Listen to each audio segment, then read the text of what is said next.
Bertemakan bahasa berdaulat, tonggak keramat, perpaduan bangsa.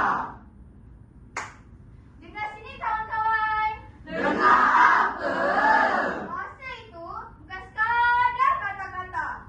Oh. Bukan sekadar susunan abjad P hingga Z. Tapi ia adalah maruah dan jati diri kita. Mengimbas kembali sejarah silam. Di tanah Melayu, bahasa ini bermula menjadi lingua franca di Pelabuhan Melaka. Arab, China, India dan Eropah semuanya tunduk pada kehebatan bahasa Melayu. Zaman berubah, musim berganti. Perlembagaan persekutuan menjadi saksi perkara 1. 5, 2. Bahasa Melayu adalah bahasa kebangsaan. Titik. Tiada kompromi. Daulat bahasa, daulatlah bangsa. Di sekolah kita berjumpa. Ada Safwan, ada Adrian, ada Kevin. Berbeza rupa, berbeza budaya. Tapi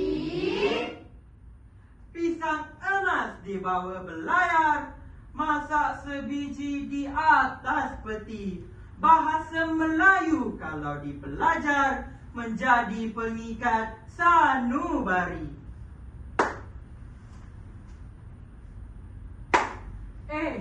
Jom kita main bola.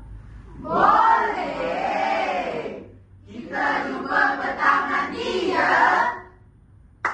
Lihat indahnya bila kita faham sesama kita. Tiada berjudis, Tiada curiga, hanya kerana bahasa. Tapi tunggu. Kenapa? Lihatlah anak muda zaman sekarang. bahasa rojak dijulang-julang. Tata bahasa tunggang langgang. Singkatan kata jadi kebanggaan. Aduhai. Di mana hilangnya kesantunan? Di mana perginya keaslian? Jangan biarkan bahasa kita layu sebelum berkembang. Jangan biarkan ia terkubur di bumi sendiri. Wahai rakan sejawat, wahai anak bangsa, Gunakanlah bahasa dengan betul. Martabat bahasa di perkembangan dunia.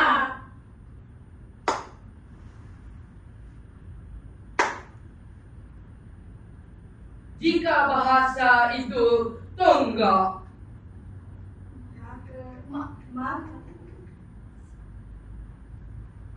Maka ia adalah maka jangan jangan biarkan ia retak. Jika bahasa itu keramat, maka biarlah ia kekal berkah.